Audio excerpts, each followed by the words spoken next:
La culpa no es del cerdo, sino de quien lo alimenta. Entre Cristian y yo había una relación, sí, pero todavía no nos atrevíamos a presentarnos con las familias. Era como si quisiéramos guardar aquel secreto para alargar la ilusión. Nos veíamos entre amigos, nunca frente a hermanos ni padres, como si con ello la magia pudiera disiparse.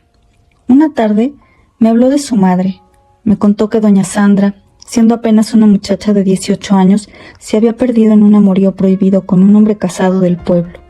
Cuando Cristian nació, rubio y de piel clara, un niño que parecía ajeno al polvo y a la pobreza, los abuelos paternos intentaron arrebatárselo de los brazos. Le ofrecieron dinero, como si un hijo pudiera comprarse, como si aquel bebé fuera un trofeo que merecía otro destino. Ella, con el miedo metido entre los huesos, huyó a la ciudad más cercana, llevando en la mirada el desgarro y en las manos vacías la esperanza. Se abrió camino como pudo, vendiendo frutas, baratijas, lo que se dejara vender, hasta que la vida la unió con otro hombre con quien tuvo 4 hijos más. Pero él también se marchó, y entonces, con la aparente dignidad de las mujeres que no se quiebran, doña Sandra se quedó sola, criando a sus 5 varones. Doña Sandra había montado un local diminuto donde vendía ropa de paca. El espacio no le costaba nada, porque mantenía un arreglo con un mecánico del barrio, quien a cambio de sus favores íntimos le prestaba aquel lugar.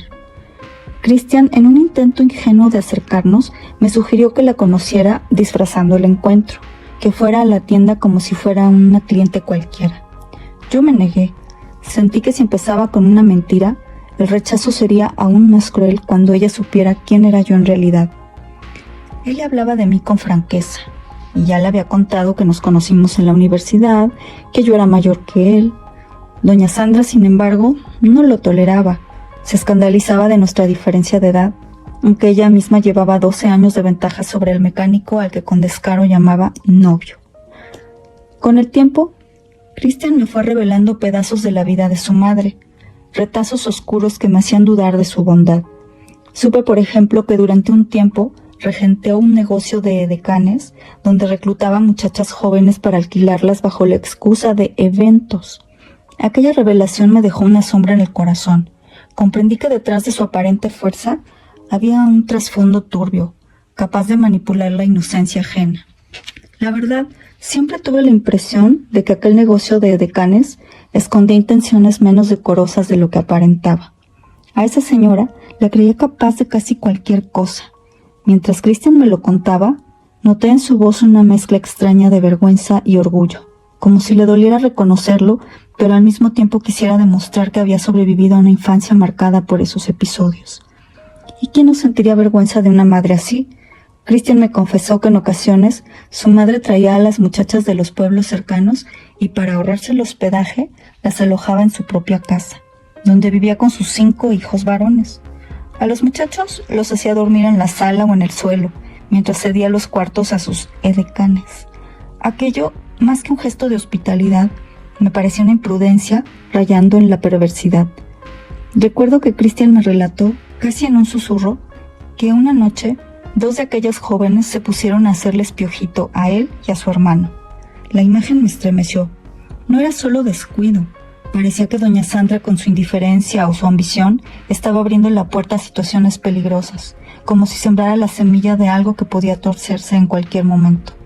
A veces me pregunto cómo fue posible que me enamorara de alguien cuya vida estaba marcada por una realidad tan distinta a la mía. En mi casa, por ejemplo, la Navidad era sinónimo de abundancia. Pavo dorado en la mesa, bacalao deshecho con esmero, ravioles, romeritos, ensalada de manzana y postres que parecían interminables. La mesa era un festín que se prolongaba en villancicos y brindis.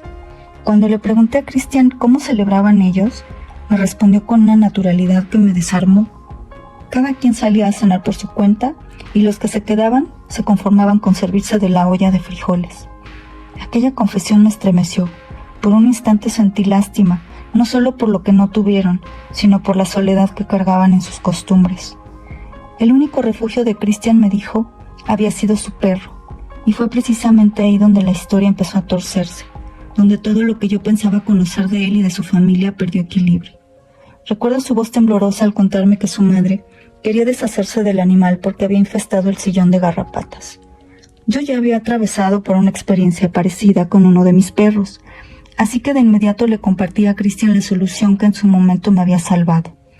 Recordé al veterinario recomendándome un producto llamado Bovitrax, creado para el ganado, pero que sabiéndolo administrar con cuidado podía usarse también en perros. Era una sustancia potente, concentrada, casi peligrosa, que exigía precisión y cautela. Le expliqué paso a paso: preparar el baño, diluir apenas unas gotas en el agua, sumergir al perro cuidando que el líquido no rozara sus ojos. Le advertí que esa solución no solo eliminaba las garrapatas, sino que actuaba como un escudo para evitar que volvieran. Una maravilla, sí, pero también un veneno. Le repetí varias veces que debía manejarlo con precaución, que yo misma usaba guantes cada vez que lo tocaba, y sin embargo, como una ingenua, queriendo ayudar y ahorrarle un gasto, terminé por llenarle un pequeño frasco con la sustancia.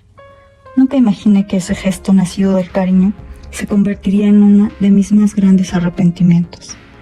Cabe decir que Christian era un hombre de carácter testarudo, casi obstinado, y aunque le expliqué con detalle cómo debía manipular aquella sustancia peligrosa, él se negó a seguir mis indicaciones.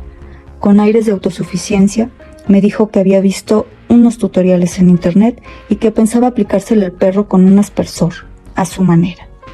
Lo hizo todo mal.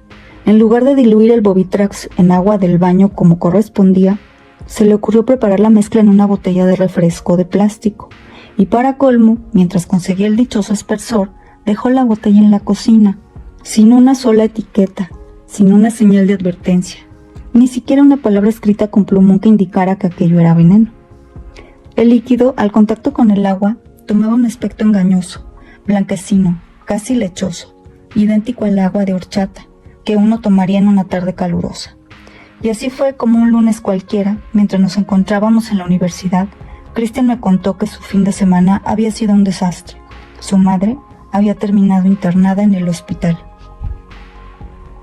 La noticia me tomó por sorpresa, pero más me desconcertó el comentario de Christian. Dice mi madre que tú la envenenaste. ¿Que yo qué? Repliqué, entre incrédula y molesta, mientras en mi mente se encendía de inmediato el recuerdo del Bovitrax. Entonces me relató una historia absurda, que su madre, acalorada al llegar a casa, había confundido aquella botella con agua de horchata y bebió de ella. Yo pensé, eso es imposible. El Bovitrax despide un olor fuerte, penetrante, parecido a la creolina. ¿Quién en su sano juicio se llevaría a la boca un líquido sin siquiera detenerse a olerlo? Según Christian, su madre se quemó la boca y tras aquel primer trago comenzó a sentirse mal. A mí todo aquello me sonaba a una calumnia urdida con premeditación. Desde ese día, los hermanos de Christian me miraron con recelo, como si yo fuese la villana de una historia que jamás me perteneció. Christian intentó justificarse frente a sus hermanos, explicándoles que había dejado la botella en la cocina porque aún no conseguía el aspersor para aplicar el tratamiento al perro.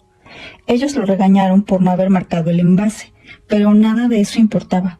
Doña Sandra insistía con fiereza en su acusación, asegurando que yo, indirectamente, la había envenenado. Esa tal Diana me quiso matar, les repetía una y otra vez, clavando su veneno en los oídos de sus hijos y en especial en el de Christian. Y yo comprendí, con dolor, que no fue la sustancia la que la dañó, sino el resentimiento con el que envenenó el corazón de toda la familia en su contra. Fue atroz sentirme señalada, juzgada y condenada por todos, cuando lo único que había hecho era preocuparme por ellos y por un perro inocente. Christian, le pregunté con voz quebrada, solo quiero saber una cosa. ¿Alguna vez saliste en mi defensa? Porque el no hacerlo te convierte en cómplice de la acusación de tu madre. El muy cobarde solo se rió, no sé si de nervios o de pura mezquindad, pero lo cierto es que lo que para él fue motivo de burla, para mí se convirtió en la herida más honda de la decepción. Nunca imaginé que existiera un hombre tan cobarde, tan ciego y tan torpe, porque nada de esto hubiera sucedido si hubiera tenido la sensatez de escucharme. Cuando te acusan de culpas ajenas, cuando se confabulan contra tu dignidad, es como si tu voz quedara reducida a un murmullo apagado que el viento arrastra sin compasión. Han pasado ya algunos años desde que cerré esa puerta sin volver la vista atrás, y hoy puedo decir con certeza que quien ama de verdad no acusa sin pruebas, ni permite que la sospecha se convierta en hoguera. Quien ama protege, quien ama honra, quien ama defiende. Ignoro si todo fue un teatro urdido por doña Sandra para arrancarme de su hijo. Si así fue, hoy la bendigo, porque me liberó sin proponérselo. Comprendí que el veneno no se hallaba en aquel frasco de Bovitrax, sino en Cristian y en la sombra de su madre, criaturas nacidas de aguas turbias, hijos de un fango tan espeso que ni la luz lograba tocarlo. Y yo, contra toda herida, aprendí a florecer lejos de ese pantano, construyendo raíces firmes en la tierra de mi propio linaje.